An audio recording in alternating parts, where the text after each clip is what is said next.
thème que Dieu m'a mis à cœur pour ce moment, c'est « Il n'est pas trop tard ». Il n'est pas trop tard. Aujourd'hui, nous sommes là. Dans le livre de Matthieu 5 au verset 4, la Bible dit « Heureux ceux qui pleurent, car il les consolera ». Dieu est notre consolateur. Dieu est celui qui, lorsque même les hommes ne peuvent plus venir à notre aide, il est celui vers qui nous pouvons crier. Il est celui vers qui nous pouvons nous tourner dans les moments difficiles. Je crois que dans ces moments difficiles que traverse la famille, ces moments éprouvants, alors que la Bible dit pleurer avec ceux qui pleurent. Nous sommes là pour pleurer avec ceux qui pleurent. Nous sommes là pour vous accompagner dans la douleur parce que je crois que M. Pierre Roquero qui est parti, je crois qu'il avait une place particulière dans le cœur de tout un chacun. Et le départ d'un être cher est toujours une épreuve difficile, c'est toujours une épreuve compliquée. Tu auras besoin de quelqu'un qui vienne te soutenir, qui te tienne la main.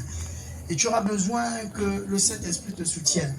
C'est pourquoi ce soir je suis venu parler à ceux qui ne le connaissent peut-être pas encore, mais aussi à ceux qui le connaissent de cette personne qui est la personne la plus importante pour nous sur cette terre. Nous pouvons marcher, aller de gauche à droite, mais une chose est sûre, nous arrivons tous à ce moment fatidique du mouvement obligatoire du retour à la terre, qui est la mort. C'est un mouvement que personne... Mais lorsque nous arrivons à ce moment, la question que nous devrons nous poser, serai-je prêt au moment où cela arrivera? Et parce qu'on ne sait à quel moment ça arrive, on ne sait à quel moment la mort frappe, il est mieux d'être prêt, même si tu ne sais pas à quel moment ça arrive. Dieu peut faire grâce, que tu aies peut-être une maladie qui te permette de confesser le nom de Jésus avant de partir. Mais ce n'est pas souvent le cas. Parfois, tu peux mourir d'une mort brusque, tu n'as pas eu le temps de te repentir, tu n'as pas eu le temps de demander pardon à personne que tu portais dans ton, que tu gardais dans ton cœur en haine et en horreur. Et c'est pourquoi il est important qu'avant que ce jour arrive, nul ne connaît ni le jour ni l'heure, que nous puissions tourner les regards vers Christ, que nous puissions tourner les regards vers Jésus. Pour appuyer mon homélie de ce soir, je vais m'appuyer sur quelques versets, en l'occurrence le livre d'Ecclésiaste. Le livre d'Ecclésiaste, c'est le livre que Salomon écrit. Salomon était un sage d'une sagesse déterminée. Et c'est sur ce livre que je m'appesantir en prenant le livre d'Ecclésiaste 7, à partir du verset 1 jusqu'au verset 4. Et je basculerai direct au verset 14. Dans le livre d'Ecclésiaste, il est dit « Une bonne réputation vaut mieux qu'un bon parfum. Et le jour de la mort est préférable à celui de la naissance. Mieux vaut se rendre dans une maison où l'on pleure un mort que dans celle où se tient un banquet ou une fête. La mort est la fin de tout humain, et il est bon d'y réfléchir tant qu'on est en vie. Mais elle rend le cœur meilleur. Le sage se rencontre où il y a un deuil, et l'insensé où l'on s'amuse. Au verset 14, lorsque tout va bien, sois heureux. Lorsque tout va mal, réfléchis. Amen. Amen. Amen. La Bible nous parle dans cette portion de l'Écriture que le sage se trouve dans la maison de deuil. Pourquoi? Parce que dans chaque situation que nous vivons, il y a des atmosphères qui se dégagent. Et lorsqu'on est dans une maison où il y a la fête, où il y a l'ambiance, l'atmosphère qui se dégage est une atmosphère d'insouciance, une atmosphère d'immaturité, une atmosphère où on n'a pas l'impression de se poser des questions sur sa vie. On a tous été un mariage. Lorsqu'on est dans un mariage, on ne réfléchit pas à demain, on ne réfléchit pas à ce qui s'est passé, on est plus dans la fête, on est dans la joie, on est content pour les personnes qui se marient. Lorsqu'on est autour d'une bière avec des amis et qu'on est en train de boire, on pense plus au bon moment, on fête, on est content, on rit. Oui, ce sont des bons moments, certes. Mais ces moments sont des moments qui n'apportent rien dans la vie de l'homme, parce qu'elles ne te permettent pas de prendre conscience du lendemain. Mais la Bible dit que lorsque l'on se retrouve dans la maison de deuil, c'est là où se trouvent les sages. La Bible dit, lorsque tout va bien, amuse-toi, mais lorsque tout va mal, réfléchis. Alors que nous sommes aujourd'hui réunis pour pleurer notre père, frère ou fils, il y a beaucoup aujourd'hui qui sont en train de se dire, mais pourquoi? Pourquoi c'est arrivé? Pourquoi il est parti? La question n'est pas de se poser pourquoi il est parti. Il est parti parce que Dieu a voulu qu'il s'en aille, que sa volonté soit faite. Amen. Mais la question qu'il faut se poser, quand ce jour arrivera pour moi, dans quelle situation je me retrouverai? Lorsque ce jour pour moi arrivera, est-ce que je serai prêt à la rencontre de mon maître? Est-ce que le jour où ça arrivera, je serai du côté obscur ou je serai du côté de la lumière? J'ai pour habitude de dire qu'il y a deux personnes à qui on peut vendre son âme. Comme on a l'habitude de dire, on peut vendre son âme au diable, mais on peut également le vendre à Dieu. Amen. Et il est mieux et préférable de vendre son âme à Dieu. Amen. Beaucoup de personnes, et il est préférable pour beaucoup de personnes de se retrouver dans ces moments. Mais si ces moments ne nous permettent pas de réfléchir à notre vie, ça ne sert à rien. Si ces moments ne nous permettent pas de réfléchir que la finalité de toute vie, c'est ici. C'est qu'on n'aura rien compris. Amen. Il faut se dire que lorsqu'on est là, tout est terminé. On pourra prier pour toi, c'est fini. On pourra élever les voix, crier. Si je suis là ce soir, ce n'est pas pour prier ou parler à celui qui est parti, parce que celui qui est parti, il est parti. À l'instant où nous parlons, il n'est plus avec nous, parce que son esprit a été ramené. Ce n'est que la couverture charnelle qui l'a permis d'être sur terre qui est là. Amen. Et la personne que nous pleurons n'est pas la personne qui est là, il est parti. Mais les personnes à qui je veux parler ce soir, c'est les personnes qui sont présentes en ce lieu. La retraite ne se prépare pas le jour où on part en retraite. Amen. La retraite se prépare dès le moment où tu signes ton contrat de travail. C'est à ce moment que tu commences à penser comment je vivrai lorsque je partirai en retraite. Si tu veux commencer à penser à ta retraite au jour où tu vas en retraite, tu souffriras des conséquences de ne pas avoir pensé avant à comment préparer ta retraite. Et la vie spirituelle, le naturel typifiant le spirituel. On doit pouvoir se dire, lorsque viendra mon temps de partir de la société où Dieu m'a mise, qu'est-ce que je ferai? Comment ai-je préparé ma vie? Ai-je passé mon temps à jouir de ma vie? Parce que la Bible dit que il y a ceux qui vivent par l'esprit, mais il y a ceux qui vivent par les désirs de la chair. Vivre par les désirs de la chair, c'est être prêt à répondre à tous les désirs que ta chair te dira de faire. Ta chair te dit, il faut qu'on aille boire du vin, tu partiras boire le vin. Ta chair te dit, il faut que j'aille coucher des femmes, tu partiras coucher des femmes. C'est bien, c'est bon pour certains. Il est mieux d'avoir sa femme. Mais le problème avec cela, c'est que tout ce que la chair te demande de faire, et j'ai pour habitude de dire, la chair, elle est ingrate. La chair, elle est méchante parce qu'elle t'emmène à faire des choses qui la rendront elle-même malade et c'est toi qui en souffriras.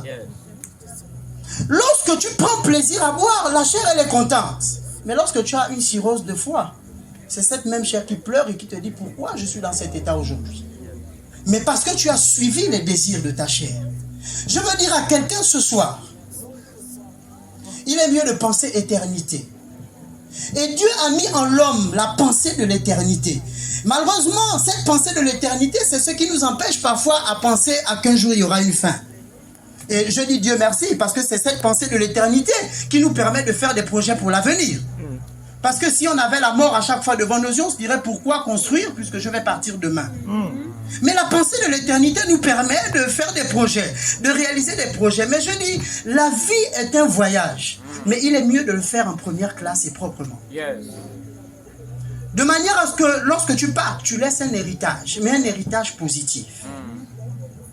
Que tu laisses un héritage à ceux qui resteront derrière toi. Que tu laisses un héritage à ceux qui suivront tes pas. Mais quel est l'héritage que tu laisseras ici sur terre d'abord? Et où est-ce que tu iras demain? Beaucoup de personnes, malheureusement, ne croient pas que l'enfer existe. Mais l'enfer commence sur terre. Il y en a beaucoup qui commencent à vivre l'enfer sur la terre. Beaucoup de gens pleurent, je n'ai pas de travail, je ne trouve pas une situation, c'est compliqué, oui c'est compliqué, mais c'est l'enfer que tu vis sur terre, mais qu'est-ce que tu fais pour que les choses s'améliorent? Quel est ton style de vie pour que les choses s'améliorent? C'est pourquoi la Bible dit, lorsque tout va bien, amuse-toi. Mais comme il y a toujours des moments où le malheur frappe, à ces moments, prends le temps de t'asseoir. Va et fais un examen de conscience de ta propre vie. Mon frère vient de partir. Est-ce qu'il méritait de partir à cet âge? Dieu seul le sait. Mais aujourd'hui qu'il est parti, il est temps de réfléchir. Et se dire que peut-être ce qu'il n'a pas pu faire, il faut que je le fasse. S'il n'a pas peut-être assez servi Dieu, il faut que je le fasse mieux. Mais il est temps que nous regardions à nos vies. Il est temps que nous puissions avoir une réelle appréciation de ce qu'est la vie avec le Seigneur. Amen. Amen. Lorsque la Bible dit que la peine est préférable au rire, ça ne veut pas dire qu'il est mieux d'être dans la peine, mais c'est que la Bible prend ces moments de peine comme des moments d'enseignement. Prend ces moments d'épreuve comme des moments d'enseignement. Parce que vous allez remarquer que dans la vie d'un homme, l'homme apprend plus dans la douleur que dans la joie. L'homme réalise plus sa vie quand les choses vont mal que quand tout va bien. L'homme réalise plus qu'il doit réaliser des projets demain quand il voit que ses enfants n'ont pas à manger. Il commence à réfléchir que qu'est-ce que j'ai fait durant toutes ces années. Il faut que je me réveille parce que je vois que mes enfants sont en train de souffrir. Mais parfois, on n'a pas besoin de passer par ces temps de souffrance. Et c'est pourquoi je suis là ce soir pour dire à quelqu'un, tu n'as pas besoin de passer par des temps de souffrance. Tu n'as pas besoin de passer par des temps de difficulté avant de comprendre qu'il est bon de suivre la voie du Seigneur. Amen. Amen. Je ne sais pas quelle est ta vie aujourd'hui. Je ne sais pas quels sont tes combats. Je ne sais pas quelles sont tes luttes. Je ne sais pas quel péché tu te reproches ou comment tu te vois. Je ne sais pas quels sont les noms que Dieu t'a donné, quels sont les noms que les hommes t'ont donnés. Mais ce que je veux te dire ce soir, c'est que tu es la créature que Dieu a mis sur cette terre. Amen. Et s'il t'a mis sur cette terre, c'est pour qu'un jour, tu fasses sa volonté. Je dis, tout ce qui existe sur la terre n'a pas été mis par le diable. Le diable n'a fait que voler ce que Dieu a mis sur la terre. Tout ce nom où nous sommes des créatures de Dieu. Nous sommes des créatures de Dieu. Et il y a une parole dans la Bible qui nous le prouve, parce que Dieu dit dans sa parole, le Seigneur, dans le livre de 2 Pierre 3,9, le Seigneur ne tarde pas à réaliser ses promesses, comme certains le pensent. Beaucoup, vous entendrez beaucoup dire que oui, mais on a dit que votre Jésus revient bientôt, mais depuis il n'est pas encore là. Mais disons merci qu'il ne soit pas encore là. Amen. Disons merci qu'il ne soit pas encore là.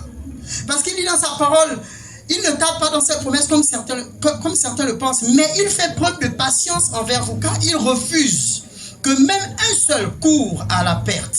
Au contraire, ils veulent que tous aient l'occasion de changer leur vie. Amen. Ce que Dieu veut, c'est que tu changes ta vie avant qu'il ne soit trop tard. Ce que Dieu veut, c'est que tu réalises qu'il y a quelque chose de mieux que le monde. La Bible dit, nous sommes dans le monde, mais nous ne sommes pas du monde pour ceux qui ont donné leur vie à Christ. Nous vivons dans ce monde, mais nous ne sommes pas du monde. La Bible dit, nous sommes des ambassadeurs de Christ. Mais laissez-moi vous dire que quand on est un ambassadeur d'un pays quelque part, c'est que le pays où nous sommes ne nous appartient pas. Si tu es ambassadeur de France au Gabon, le Gabon n'est pas ta patrie. C'est la France qui est ta patrie. Si Christ dit que nous sommes ses ambassadeurs sur terre, c'est que la terre n'est qu'un endroit où on nous a envoyés pour faire quelque chose. Ça veut dire que notre lieu de domicile n'est pas la terre. Notre lieu de domicile est le royaume des cieux. Et nous ne sommes que des ambassadeurs. Et en tant qu'ambassadeurs, nous devons faire ce pourquoi Dieu nous a appelés sur cette terre. Amen. Amen. Je vais vous raconter une petite histoire. Il y avait un homme dans une ville qui contrôlait un grand cartel de drogue. Et c'est de l'argent. Il avait un avocat qui gérait tous ces cas au tribunal. Et lorsque il commettait un crime, il appelait son avocat et son avocat le sortait toujours de situation. Parce que c'était un très bon avocat. Mais à chaque fois que l'avocat le sortait d'une situation, l'avocat le rappelait pour lui dire, il est temps que tu changes ta manière de te comporter. Ce que tu fais n'est pas bien. Et il retorquait à l'avocat, je ne t'ai pas payé pour me dire ce que je dois faire, je t'ai payé pour me sauver des situations. Et il a continué. Et un jour, il a tiré sur un homme qui convoitait sa femme. Et là, on s'est dit qu'il va finir en prison. Il a appelé son avocat. Son avocat a plaidé pour lui, encore une fois. Sans que personne ne s'y attende, son avocat a gagné le procès. Et l'avocat l'a rappelé pour lui dire, arrête de te comporter. Il est temps que tu changes. Il a retorqué à l'avocat que je ne te paye pas pour me dire ce que je dois faire. Et puis un jour, il y a un pasteur qui militait contre les ventes de drogue. Et il s'en est pris à ce pasteur, il a tué ce pasteur. Et il y a eu un procès. Et lors du procès, il était tellement sûr de gagner le procès qu'il a appelé ses frères, ses soeurs, ses parents. Il a appelé tout le monde. Le tribunal était bondé. Il a dit, vous allez voir comment mon avocat va me sortir de cette affaire. Et lorsque il appelle son avocat, l'avocat lui dit que j'arrive. Et lorsqu'il arrive dans la salle, le problème c'est que l'avocat n'arrive pas. Et À un moment donné, lorsque la cour installe les membres du jury, il se rend compte que son avocat n'est plus à la place de l'avocat. Son avocat est maintenant le juge. Et il s'étonne. Et il dit qu'on va vous donner un juge commis d'office. Parce que lorsque vous n'avez pas d'avocat, autant pour moi, on vous donne un avocat commis d'office. Et malheureusement, cet avocat n'a pas fait ce qu'il fallait. Il est parti voir le juge. Il a dit, mais tu as toujours plaidé pour moi, pourquoi tu te trouves là? Il a dit, mais malheureusement, je t'ai tellement parlé pendant longtemps de changer ton comportement. À un moment, j'étais ton avocat. À un moment, je plaidais pour toi. À un moment, mon rôle était de te sauver.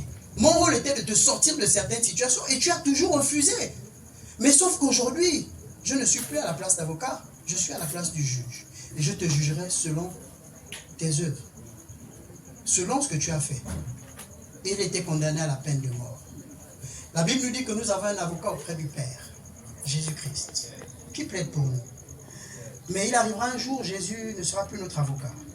Mais il sera assis auprès du Père pour juger les vivants et les morts. Amen. Selon leurs actes. Yes. Et ce jour, Jésus te dira peut-être que je t'ai tellement parlé. Au travers du pasteur Didier, même un jour que je suis venu, un dessin, je t'ai parlé. Et tu n'as pas compris. Amen. Tu étais peut-être un débit de boisson, j'ai envoyé quelqu'un te dire quelque chose. Tu n'as pas entendu ma voix. Tu as préféré ta vie au lieu de suivre les conseils que je te donnais. Malheureusement, aujourd'hui, on est arrivé au stade où moi, je dois juger équitablement maintenant les vivants et les morts. Et je vais te juger selon ce que tu as fait. Que cela ne soit pas le partage de chacun ici présent. Amen. Que tu écoutes la voix de ton avocat. Que tu écoutes la voix de celui qui vient plaider pour toi chaque jour. Vous savez, nous avons l'impression que la vie est un acquis. Parce que lorsqu'on se réveille, on marche.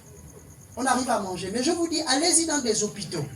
Vous verrez que pour certaines personnes, même manger est un supplice. Même manger est difficile.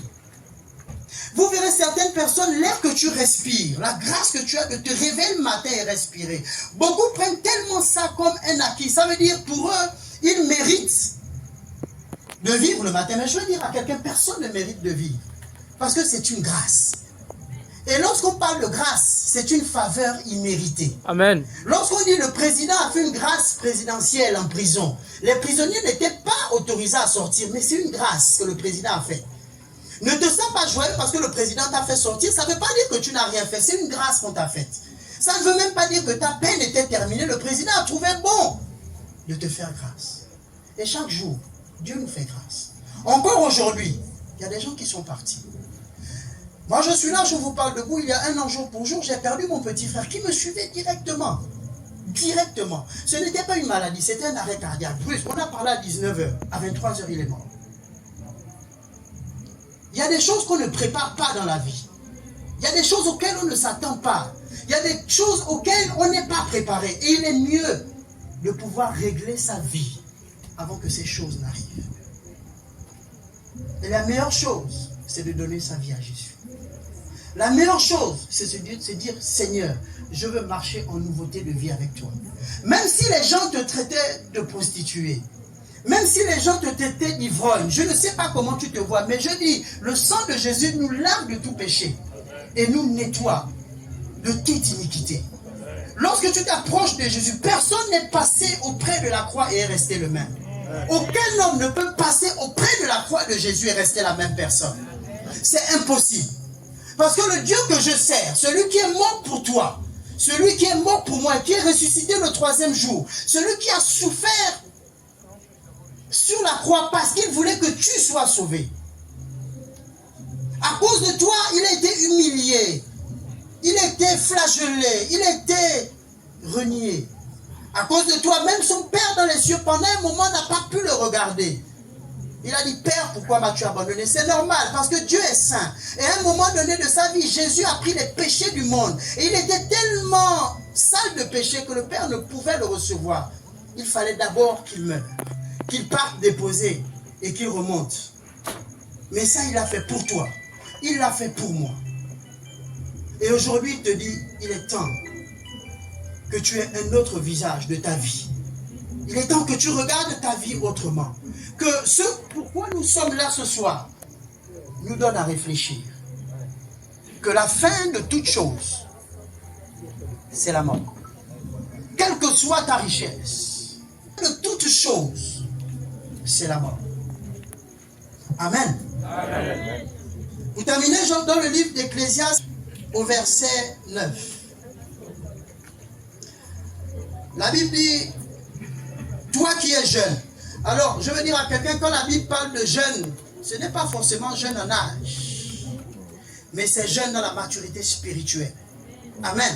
Amen. C'est jeune dans la maturité spirituelle. Toi qui es jeune, profite de ta jeunesse. Sois heureux pendant ce temps-là.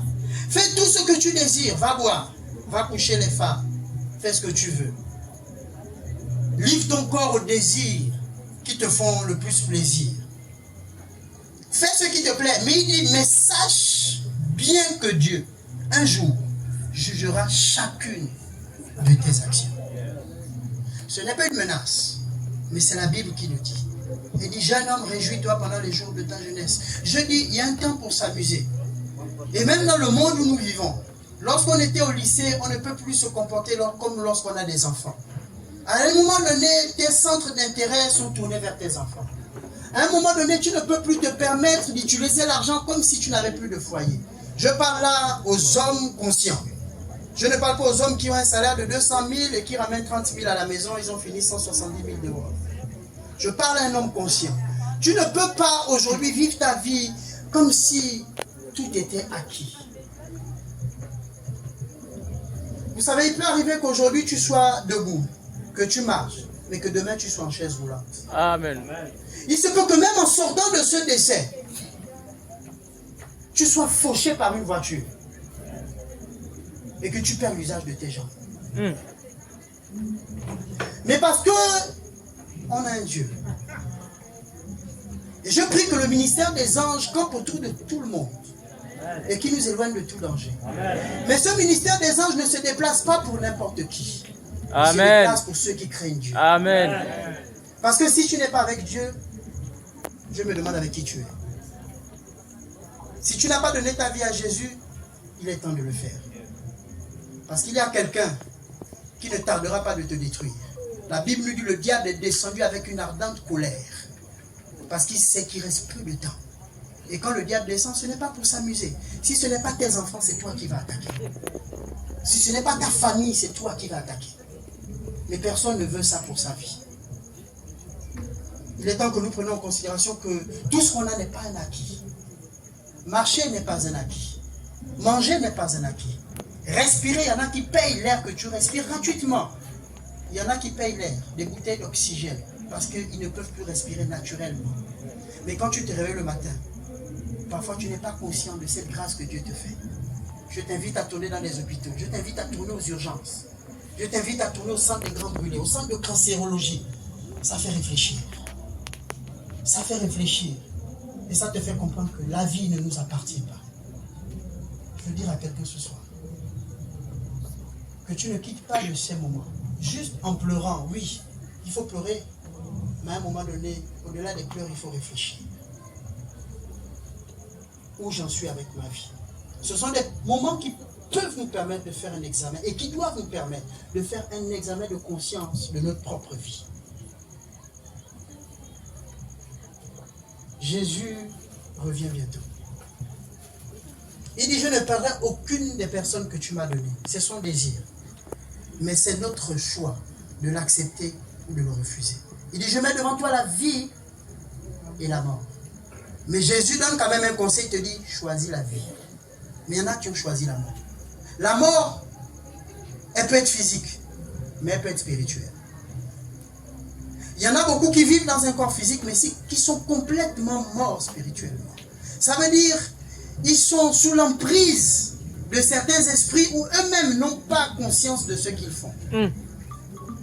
Mais il est mieux que ce soit le Saint-Esprit qui te conduise, que ce soit un esprit mauvais qui te conduise. Amen. Amen.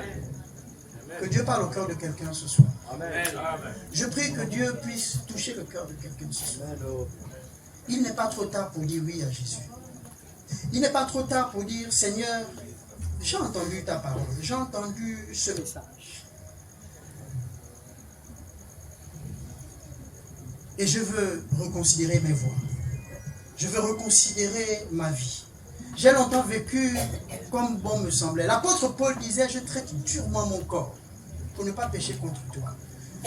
Et il disait, si je vis, ce n'est plus moi qui vis, mais c'est Christ qui vit en moi. Et le pasteur l'a dit tout à l'heure. À un moment donné, quand tu seras rentré dans les choses du royaume, tu verras que la mort est un gain. Parce que tu seras plus empressé d'aller retrouver les lieux célestes que de vivre dans un monde où tu es à chaque fois sous l'emprise du malin. Où à tout moment tu peux flancher, où tu peux tomber. Un monde de souffrance, un monde où tout est compliqué. Où pour moi, je crois pour ma part que tu ne peux pas vivre cette vie sans Christ. Tu auras l'impression que tu es bien. Tu auras l'impression que peut-être les rites ésotériques où tu auras l'impression que ça t'ouvre des voies. Mais moi, ce que j'aime avec mon Dieu, c'est que mon Dieu, il est vrai. Avant que tu ne viennes, il te donne un contrat, il te dit, donne-moi ta vie. Et moi, en retour, je te donnerai la vie éternelle. Mais il te dit, donne-moi ta vie. Il veut que tu fasses de ta vie un sacrifice vivant. Mais malheureusement, l'autre côté, ils te montreront les richesses. Et lorsque tu auras acquis les richesses, il te demandera quelque chose en retour. Mais tu es déjà rentré dans le piège. Tu es déjà à l'intérieur de la tourmente. Et c'est pourquoi beaucoup de gens sacrifient. Beaucoup de gens donnent. Parce qu'il t'a montré le plaisir du monde. Et tu as du mal à en sortir. Tu as du mal à te détacher tellement de ça que pour rester dans ce style de vie, tu es obligé de donner. Mais je prie que, si c'est ta situation, que tu sortes de là au nom de Jésus. Amen. Je dis que si tu n'as pas encore connu Jésus, que ce soir soit le jour où tu diras oui à Jésus. Si tu as connu Jésus et que ta relation n'est plus ce qu'elle était, que Dieu restaure cette relation perdue. Au nom de Jésus de Nazareth. Amen. Amen. Pour atterrir et pour terminer,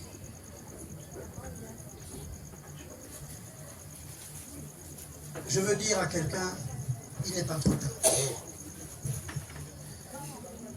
La Bible dit, si tu confesses tes péchés et que tu crois en ton cœur que je suis mort pour toi, tout ce qui était passé sera passé, toute chose deviendra nouvelle. C'est un choix à faire, c'est une décision.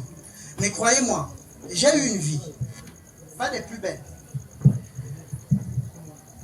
J'ai fumé pendant près de 18 ans. Je dis merci à Dieu de m'être sorti de là indemne. On a fait des bêtises, on a bu, on a fait tout ce qu'il fallait faire. Mais à un moment de la vie, il faut s'arrêter et se poser les bonnes questions. Se dire, est-ce que ce que je fais est bon? Et pour moi, je pense que la meilleure décision que j'ai eue de toute ma vie n'a pas été d'épouser ma femme. Non, c'est d'avoir dit oui à Jésus. Parce qu'avec Jésus, j'ai vu que ma vie a été transformée. Avec Jésus, le Saint-Esprit me renouvelle chaque jour. Au point, quand je donne mon âge à quelqu'un, parfois beaucoup me disent que c'est faux. Mais je dis, ton style de vie se reflètera même sur ta personne. Moi, j'ai 45 ans d'âge, mais beaucoup me disent non, c'est impossible. Tu ne peux pas avoir 45 ans, tu as au plus 35, 40 ans. Mais je dis, avec le Saint-Esprit, on peut être renouvelé chaque jour. Le Saint-Esprit renouvelle réellement. Et ma prière soit qu'il te renouvelle où tu es. Amen. Je prie qu'il parle au fond de ton cœur, qu'il te donne les paroles qu'il faut au moment où il faut. La vie, elle est bien, la vie, elle a l'air belle, jusqu'au jour où arrive le temps du malheur. Et que parfois, tu vas te dire, il est peut-être trop tard. Mais je te dis, il n'est pas trop tard. Il n'est jamais trop tard tant que Dieu n'a pas donné son dernier mot. Il sera peut-être trop tard le jour où tu te retrouveras dans la même situation et que tu n'as pas dit oui à Jésus. Amen. À ce moment donné, on ne pourra plus rien pour toi. Amen. Mais pendant qu'on peut et pendant que Christ te parle encore, au travers de la voix de ses serviteurs, que ton cœur s'ouvre à lui et que tu prennes à ce jour du malheur le temps de réfléchir et de te poser les bonnes questions. Que Dieu vous bénisse. Amen. Amen.